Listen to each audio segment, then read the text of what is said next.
EFCC operatives lay siege to Yaya Bello's residence in Abuja. Protesters stormed the PDP headquarters, back Damagum Wike. Kano Court upholds Ganduje's suspension as chairman of the All Progressives Congress.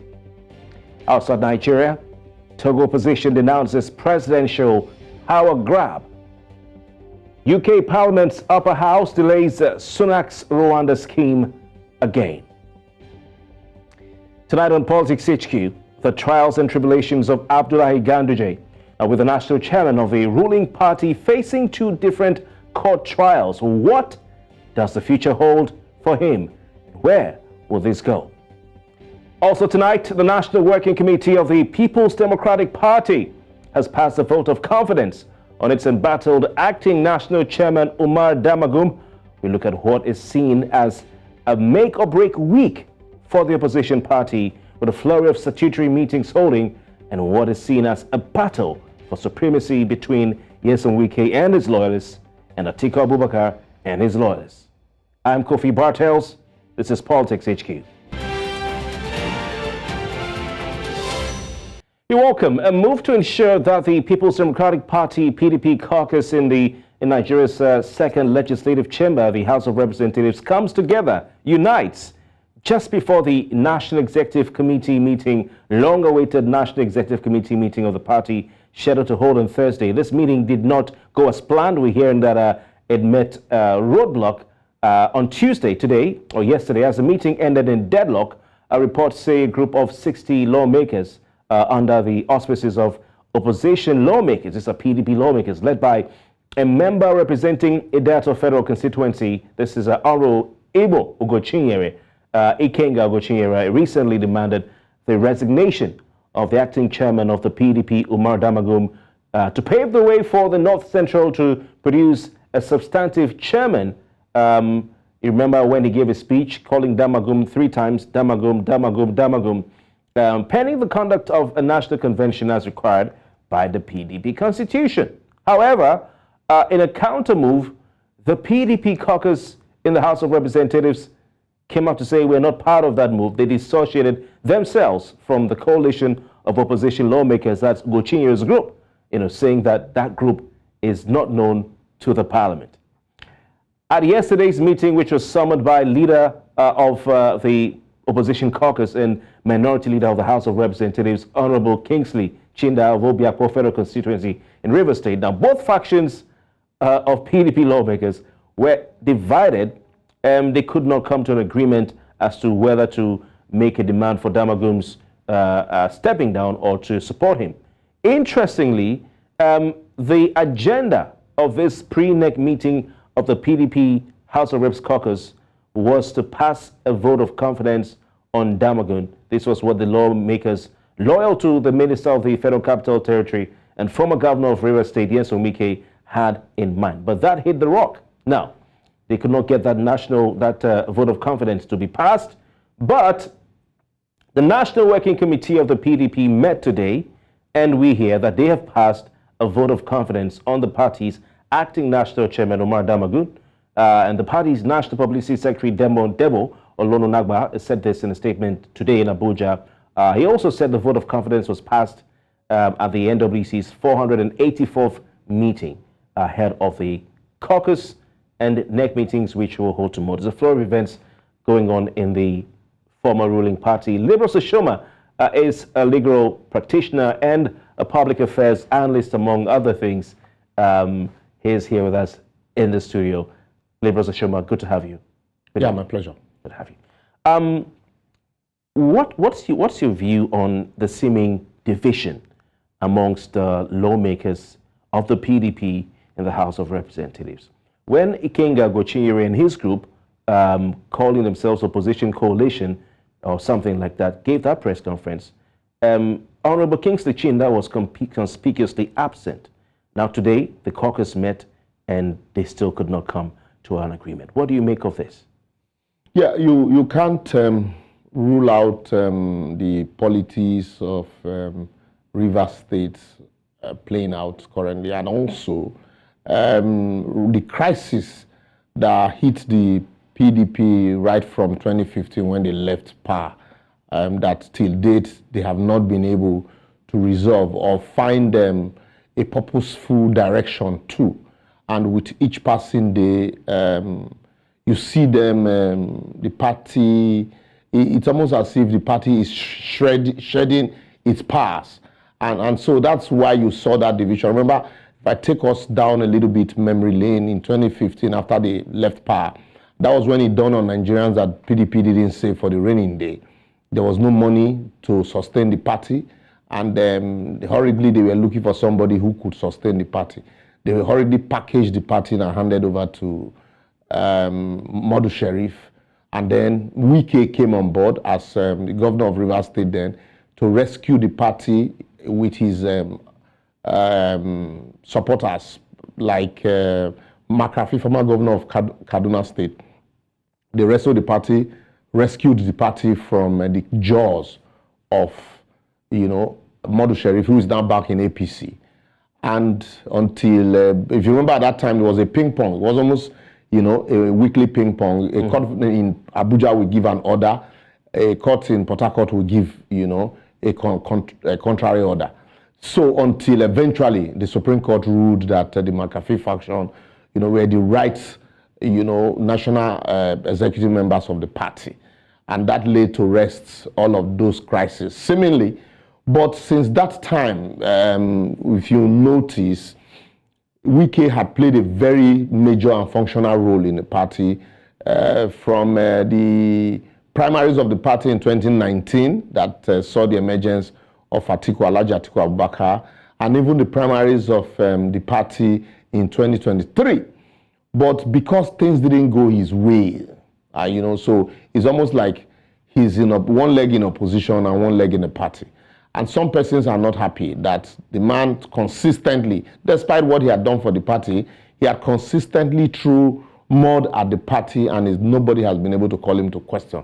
Nobody has been able to call him to order. And some persons feel if they are able to rescue the party from, the current owners, and then they would be able to take certain decisions like maybe sanction and discipline Wike, and possibly also maybe hand the party over to younger members who will be able to nurse it back to credibility. How well that will go, it's a different ballgame altogether. And another thing, one big challenge that the party had is it's almost, I would say this with all sense of modesty, it's almost as if Alhaji Atiku Abubakar, who should play that strong leadership role of the party, is almost as if he's on sabbatical.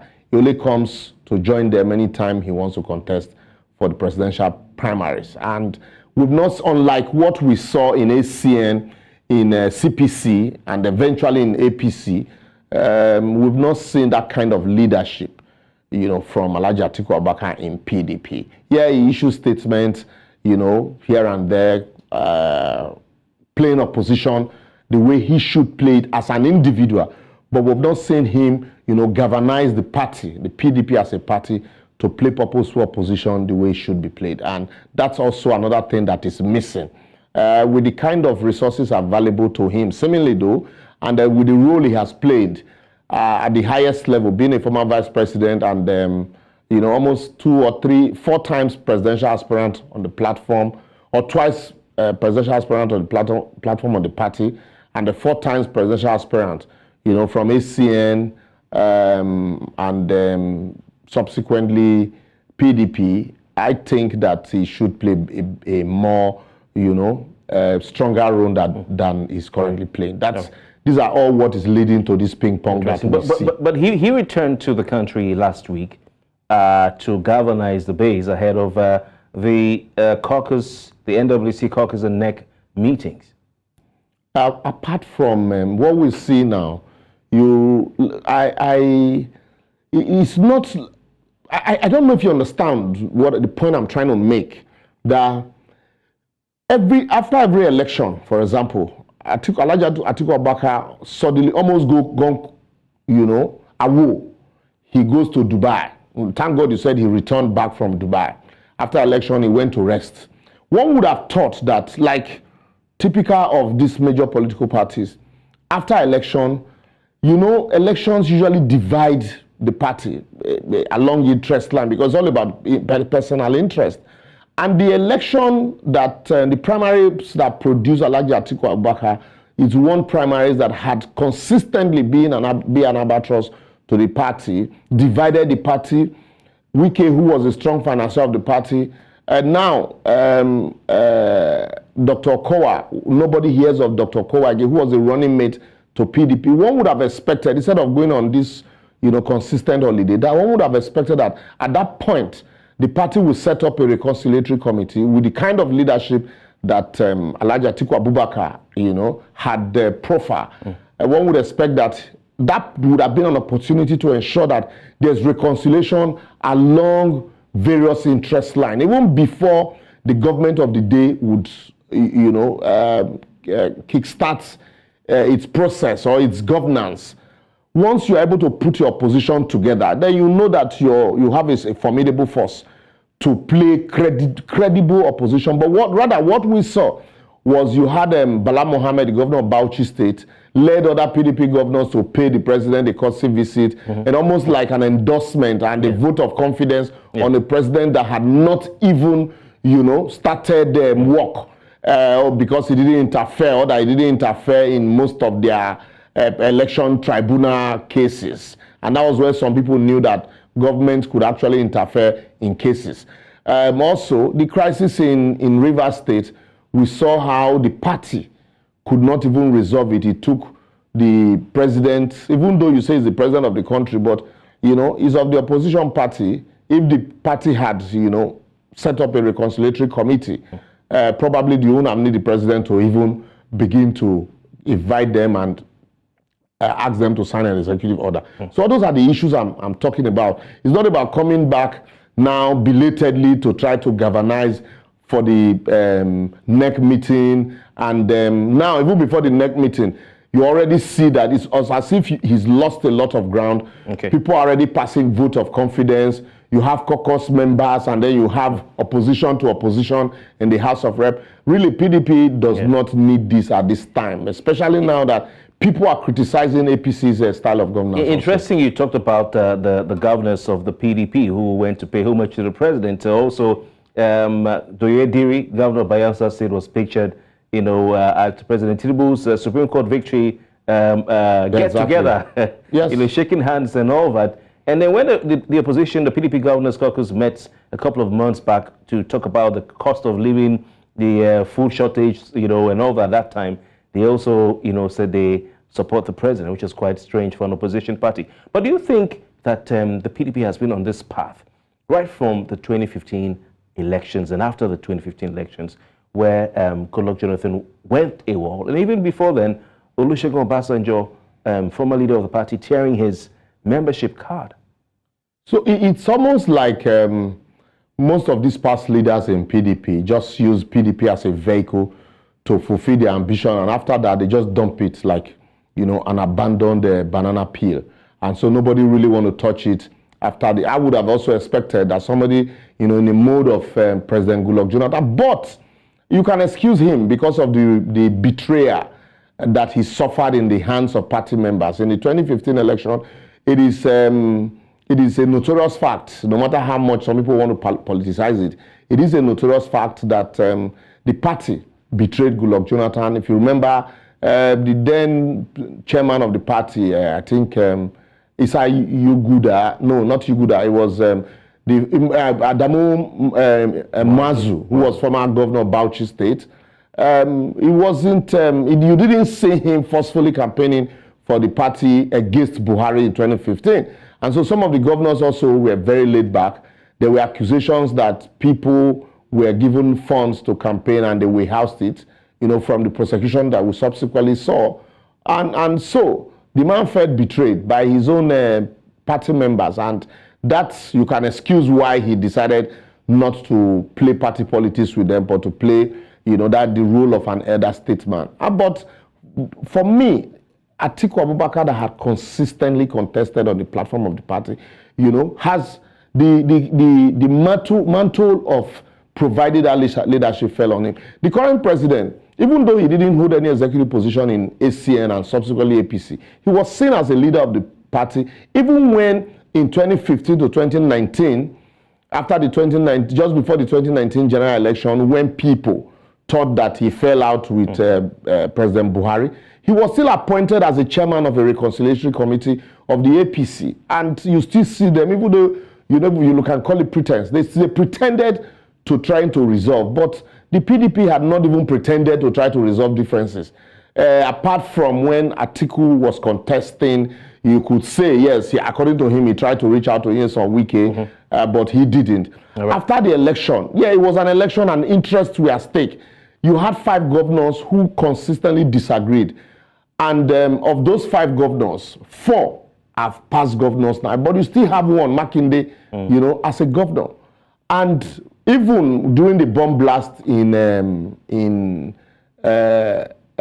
explosion, in Oyo State, in Ibadan, Makinde said that his party candidate didn't visit him. And so it means that there was still a lot of, underbelly that had not, be addressed.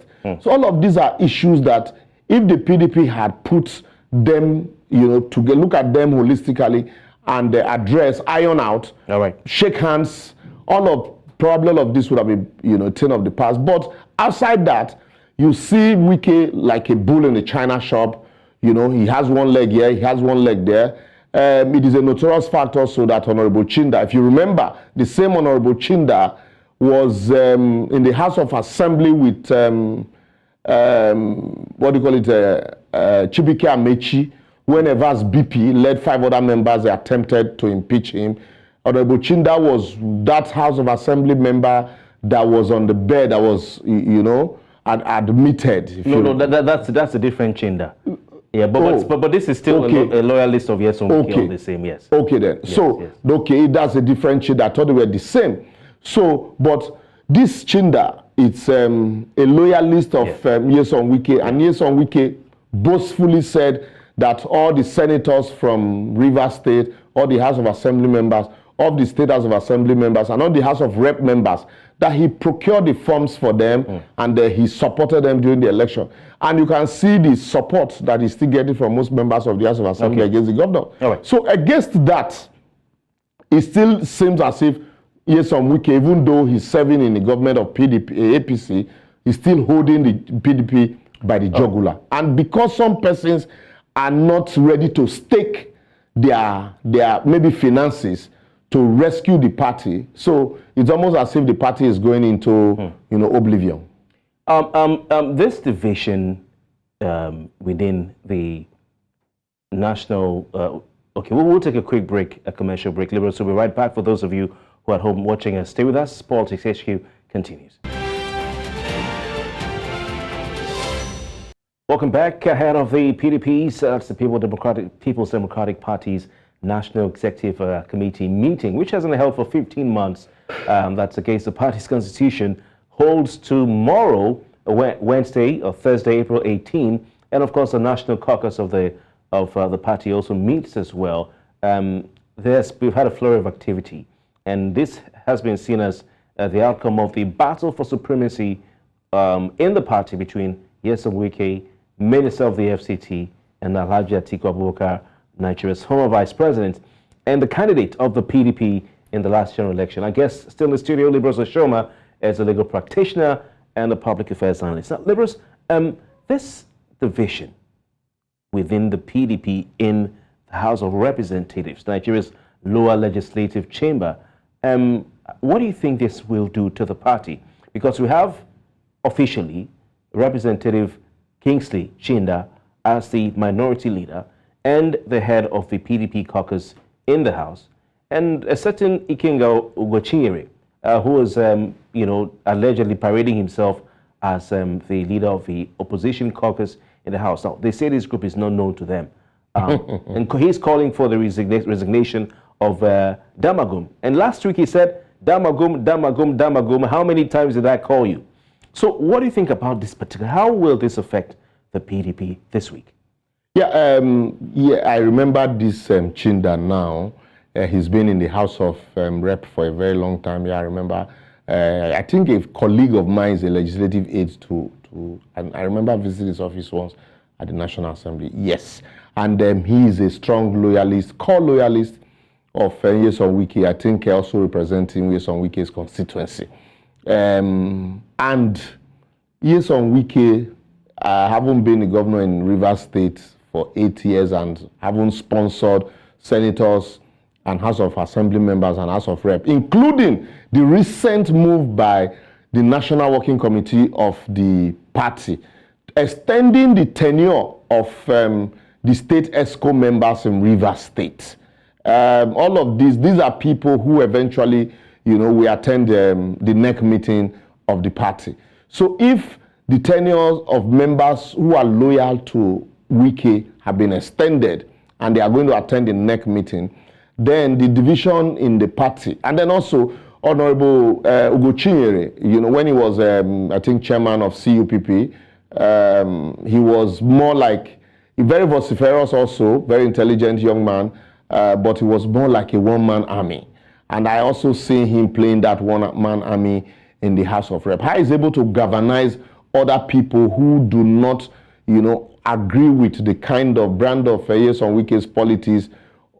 How he's able to galvanize those people to, support him, and whether he's able to gather the numbers is another thing. And then a big factor that we have truly not talked about is the APC factor in PDP. Whether you like it or not, the current president will be interested in contesting the election come 2027. And everything points to that fact. Even currently what the government is doing now, trying to galvanize and stabilize the economy so they will have something to campaign with, also will play a key role in the PDP, is playing a key role in the PDP as a party. The PDP as a party, basically, the president would want a divided PDP, so that he would be impossible for him to have a strong opposition in the PDP. And mind you, the president being a member of class 1999 to 2007, in 1999 to 2007, you have strong former PDP governors, members of in that class. You have a lot of them who were members of PDP, who now are somehow, hobnobbing with the president also. All of these are members of PDP. They have not formally, people like James Bori, they have not formally declared for APC, but they are still in PDP, and they are definitely going to play a key role in the National Working Committee, the NEC of the party. Okay. And all of these people similarly align with the kind of politics that Wike is playing. So that's why I think Ugochinyere, how well, it's too late in the day for him to, truly, for him to be able to stage an upset in the meeting tomorrow. So maybe after tomorrow's meeting, they might still need to re-strategize. But for tomorrow's meeting, I think the current leadership of the party might still be able to maintain a lead until we see a possible upset if those in opposition like Atiku Abubakar and co are able to put their house in order. Okay, interesting. So you've described Ikenga Ugochinire's fight, or himself as a lone voice sort of in the wilderness. No, sorry, quickly. Not necessarily a lone voice. I said he's like a one-man army. And for a one-man army, certainly there might be people, behind who are beating drum. And being somebody who is very active and very vociferous, so that role, he fits that bill, he fits that role to be able to drive such process. But certainly, he won't be acting alone. There are people who will be with him. But whether these people are able to come out, forcefully the way he is doing, is another kettle of fish. Let's look at the demands of this group calling themselves Opposition Caucus. Though Honorable Representative Kingsley Chinda and the PDP House of Representatives say this group is unknown to them, their major demand is that Acting National Chairman Damagum, who is National Deputy Chairman North of the party or Vice Chairman, should relinquish his ambition to be made the substantive National Chairman of the party to allow, because he's from Yobe State in the Northeast, to allow for the North Central, where the National Chairman who was removed and who today has agreed not to proceed with his court case to allow for the North Central to produce a substantive chairman to continue, because it is their turn when you look at the zoning arrangement of the party. So what do you think about that call? The question is, agreed, very genuine call, but the question is, why is it that it is somebody from the Southeast that is calling for the resignation of somebody from the Northeast to give room for the, North Central to be able to produce a chairman that is statutorily or, yes, constitutionally, by virtue of the PDP constitution and zoning arrangement, that is statutorily their duty to occupy? Why is it that it's somebody from? That's why I said Honorable Chinyere, certainly would be voicing. There are people who are possibly supporting him, but because of the strength that he has, he's able to carry this battle through. But how well these people, how strong are these people who are beating this drum? What is the resources available to them? Can they truly wrestle this party? In your what opinion, should Damagum relinquish the position to allow for the North Central continue to occupy? Naturally. I first and foremost, I would answer that question yes. But let me also explain that all of this wouldn't have, happened if when that call for Atiku? For the former chairman Ayu to resign had been heeded by Atiku and his group from the onset. They waited till after the election before, when it was too late in the day, the demand of the G5 governors, when it was too late in the day, Ayu resigned, and knowing fully well, that's why I said immediately after the election, after that resignation, there would have been a committee to reconcile. But the moment you allow that gap, the people, the hawks, took over the party. And now they are not allowing the constitutional transition of power. Where Ayu resigned, you expect somebody from that North Central to have also immediately occupied the office, but the next highest ranking officer occupied the office. That was supposed to see a transition, to another occupant of the office. But, politics, power is sweet.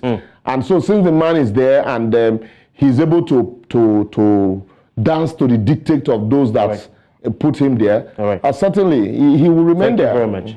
Liberals, we have to go, but I think the summary of what you've said is that Ogochinyere Ikenga has his work cut out and to be able to push through his agenda, and it seems like this may not see the light of the day, especially as the National Working Committee of the party today in its meeting has passed a vote of confidence on the National Chairman Umar Damagun. Liberals, thank you so very kindly for your time tonight. My pleasure.